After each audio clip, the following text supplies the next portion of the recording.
This is 911. State your emergency. Hello? I can't help you if I don't know where you're at, honey. Where are you at? Where are you? I need as many units as I can get for Fairfield Road. Give me the numbers. 911, what's your emergency? Hey friends, it's Fletch. I'm Vice President of Public Safety Solutions at 911 Inform. Welcome to this new podcast series, Off the Cuff, Confessions of an ENP. Brought to you by 911 Inform, delivering next-generation 911 services for the enterprise today and making every second count. In this series, we're going to be talking to ENPs that have been on the job for years, as well as those brand new ENPs that have just passed the test. We'll dig in and have an in-depth conversation and find out what the ENP certification means to them. We'll talk about why they did it, what it means for their career, and what they did to pass the exam. Industry certifications are important to industry professionals, and the ENP certification is one that's admired by many in public safety. So join me as we find out exactly what makes an ENP tick in this off-the-cuff podcast series, Confessions of an ENP. Hey, it's Fletch. Welcome to this episode of Off the Cuff. We're here in San Diego, California, with the Chief Public Safety Brand Officer for RapidSOS, Karin Marquez, ENP, joining us today on Off the Cuff True Confessions, the true Hollywood story. Welcome, Karin. Thank you so much, Fletch. When did you become an ENP? I became an ENP a long time ago. I would say it was probably around 2014-15. Okay, and what were you doing before you joined Rapid? I was a communications center supervisor, a lead supervisor responsible for majority of our products. So call handling equipment, CAD system, records management, liaison to IT over at the city. I had pretty much everything under the sun, plus helped with operations as well. That sounds like a great job. Why would you leave that? It was amazing. And actually, I was not looking to leave when I left the 911 center. There was an amazing opportunity that was presented to me at RapidSOS. And during that time, I was actually reading a book called The Next Generation Leader by Andy Stanley. And as I was trying to make my decision, lots of prayer went into it. And there was a line in the book that said, your industry's greatest challenge is the gateway to your future. And at the time, our industry's greatest challenge was location accuracy. We couldn't find callers. And here's this company that's coming out called RapidSOS that still didn't have any data, but they were doing something really special. And I had an opportunity to be part of it. And so that, when I read that part of the book, it was just like all of the signs pointed in the right direction to go ahead and take the leap. Did you ever hear the story of how I met Michael Martin? I don't believe so. So it was down in Nashville, probably, 7-8 years ago now. And this little kid comes running up to me straight out of college. Mr. Fletcher, I fixed 911. I said, let me guess, Michael, you built an app. Yeah, it's called Haven and it does this. And I'm like, that's not going to work. That's not the way things happen. You need to go in there on the floor. You're in the right spot. Everybody that you need to talk to is right here. And he went in and he listened.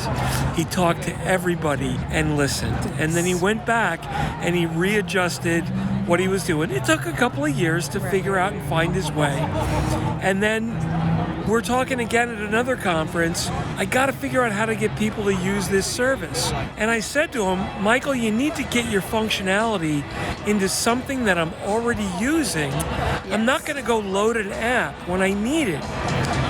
And he went away, and 3 months later, he calls me. He goes, Fletch, I got it. What's up? He goes, you use Uber? Yeah, I use it all the time. He goes, what if I had a RapidSOS button inside the Uber app? Oh, that's beautiful. And he built that. Mm-hmm. And that was a proof of concept to show the technology. And then he came back later on board with Google. And he was like, gosh, I'm not sure if I should launch before I get Apple. And me and a bunch of people said, just launch it. If Apple wants to come on board, they'll see the value. Yeah. And sure enough, I don't think it was a week or two after they announced it, and Apple was on board. Mm-hmm. And then all of a sudden we had handset-based location. Right. And that evolution took a couple years, but that was Michael's brief journey through this. Mm-hmm. And look where we are today now, changing the world in public safety. It is absolutely amazing. And I remember back in the Haven days, we got a call from this company called RapidSOS, and they wanted us to pilot their app. and be a beta site. And same kind of conversation. Tell me what you're doing with the national standards where it comes to, app solutions. And I also had concerns about asking a family to pay a subscription to call 911 when that is a service they're already paying for today through their surcharges. And all of our public education revolved around pick up the phone and dial 911. And of course, our devices, our smart devices, created a little bit of a challenge for kids. They needed to know a parent's password and then go to the dialer to call 911. Adding in additional layers was just not going to work. And so I was really excited to be part of, the Uber launch and the Apple and the Google announcements, and really just sit back for a moment and think about all of the lives that I remember taking calls for in my 21-year career and saying, this would have made a difference in this call and that call, and calls that I probably don't even know about, but it's going to make a difference for these telecommunicators all across the U.S. And I get to be part of this and pinch me and tell me that I am dreaming, because it really is absolutely amazing. And I also, you mentioned another thing about Michael, right? He created a culture of listening because those were the steps that he took. And so internally at RapidSOS, we really want to maintain that culture of listening to the community and doing right by the community. And really, we say to serve the 911 industry and empower these telecommunicators to save lives through that technology. And this is not a commercial for RapidSOS or, my company, 911 Inform. We're a RapidSOS ready company. Absolutely. We provide data into your networks as well. But it stems from Michael listening and listening to people who are ENPs. Yes. Not just anybody, but finding the true experts, finding the people that know what's going on. People under the headset, people behind the headset, people behind the back room that runs the headset. It's all one big ecosystem. And again, it's very dangerous to be the first person with brand new technology, because you also take all the first hits on technology failures, and he's been very lucky that he's been very successful with this. Yes, absolutely. But I believe it's because he's employed a team of experts, right? If you look at his technical board, there are a ton of ENPs on there and a ton of regulatory people who are not, but they're not there for their technology. But I was one of the first people on his technology advisory board.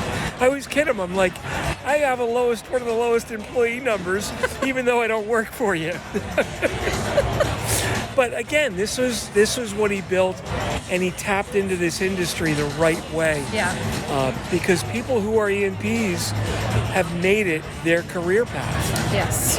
So what do you guys do internally to promote that? So interesting you say that. Back in 2019, I was asked to start our customer success organization. And I really didn't even know what that meant at first. But when we were very intentional about the people we wanted to bring in, we want people that come from the seat, that have had those experiences in public safety, that can communicate externally. So we started up our group, and we encouraged and tried to inspire our new employees from the public safety team to receive their ENP, because as they're working with people across the country, we want them to be not only a customer advocate, not only kind of a consultant and a partner to these agencies, but we want them to be seen as a 911 professional, as somebody that comes in as really having knowledge and awareness of the industry. And those little 3 letters really say to somebody, oh, you're an ENP, you know what I'm talking about. It brings instant credibility.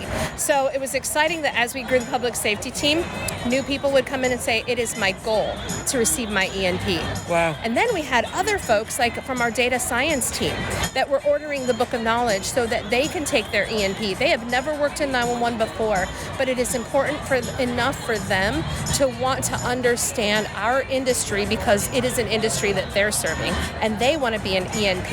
And now we get to, also help with scholarships for others to receive ENPs, because again, it's not about the company. I love what we do, and I'm honored to do what we do, but how can we also empower other people to grow grow in their career to become ENPs. For some people, having a career in 911 is fantastic, and I encourage that. Some people want to see what else is out there, and there are other opportunities beyond, communications and director and manager. There's private sector, and we need everyone in all of those seats, and that ENP really helps to level up our industry so that we can be viewed as the first responders. We are not administrative. We really never have been, but as we start to see this career grow and people become professionals and certified professionals, we are leveling up this industry so no one can ever again say we are administrative. I was at a conference up in the Northeast, and Michael grabbed me and he says, "Hey, come on, I want you to go watch this session with me." And I went in, and this dispatcher from Massachusetts was presenting to the crowd, and she's talking, and then she talks about Carey's Law. Mm-hmm. And I'm like, oh, this should be interesting. Because I heard people talk about Carey's Law, and I'm like, they don't quite get it right. Let's see how much she butchers it. So she goes through and she tells this beautiful story about Carey's Law and she gets it like 99.9% right. And I stood up and I actually took a picture of a slide that she had, and I noticed she looked at me and had a funny look on her face. Afterwards, Michael said to me, "What do you think about her?" I said, "Wow, she really knows her stuff. That was a really good presentation, and I love the way she handled the Carey's Law stuff." He goes, "Yeah, I'm going to hire her."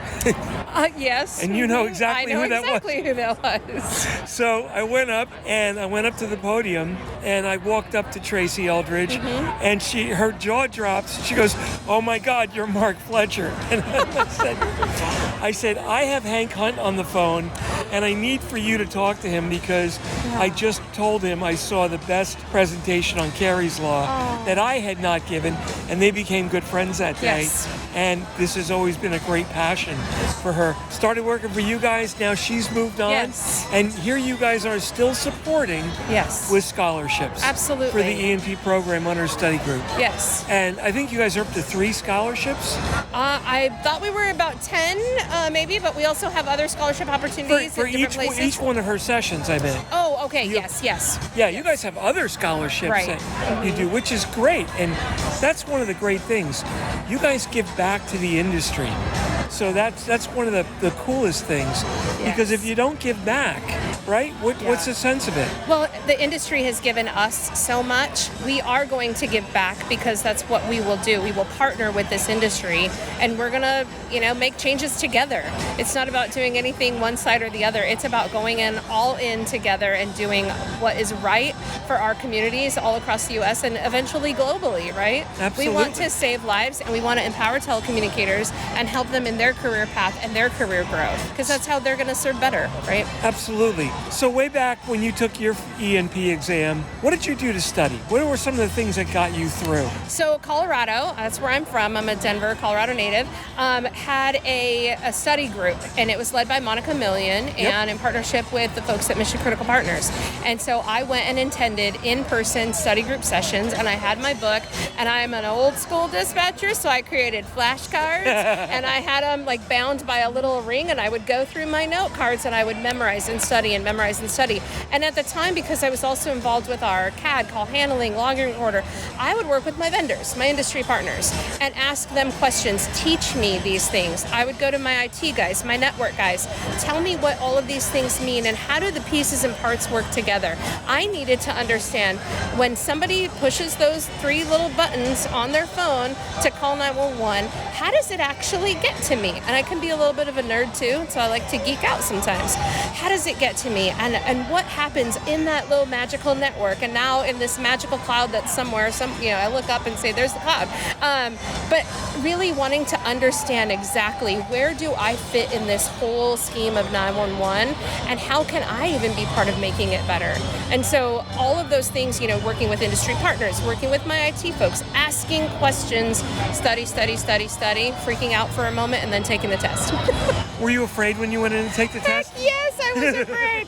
So we were doing in-person tests, and I remember them saying, do not bring your purse, no pencils, no this, no that. You have to lock everything up in a locker. And I was like, oh my God, this is like, ACT, SATs again. And So it was very nerve-wracking, but I also remember from our study group, don't question yourself. And so when you look at those questions, make sure that you read the words correctly, because sometimes they'll mix up the words to kind of trip you up a little. And it's okay to not answer, go back and answer something later so that you can read it with clarity, but don't question the answer that you gave. If you sit there and you read it 4 or 5 times and you question yourself, you're going to change it, and chances are you're going to get it wrong.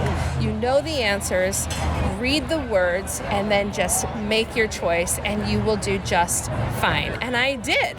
And so when I saw passing, I also remember one other thing they said, a doctor, when they have their MD at the end of their name, you don't know if they got an A, a B, or a C. So they had to at least just pass, right? So you just need to pass.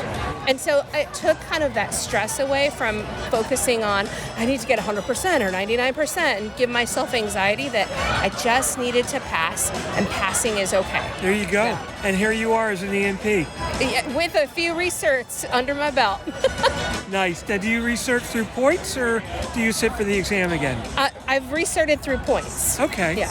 So that's good. When I did my first recert, I actually sat for the exam because next gen content had come out, and I wanted to experience that.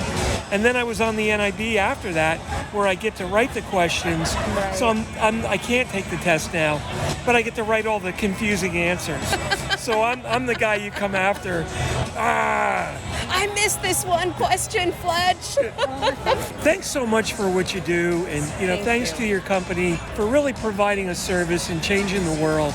I know we're really proud to partner with you guys to provide our little piece of data into your ecosystem. You guys give us the network that allows us to do what we do and get it to the people who need it. And I always said 911 can't be fixed, it's got to be changed. Yes. And you've provided that transitional change element. Thanks very much, Karin. I appreciate what you do, and thanks for sitting down with us for a little off-the-cuff discussion. Well, thanks for having me, Fletch. I enjoy it, and thank you for your partnership and for having me on your show. Okay. All right. Take care. Well, that wraps up this episode of Off the Cuff, Confessions of an ENP. I'm Mark Fletcher, ENP, and I'm the Vice President of Public Safety Solutions at 911 Inform. Off the Cuff is sponsored by 911 Inform, delivering next-generation 911 solutions to the enterprise today and making every second count. Visit them on the web at 911inform.com.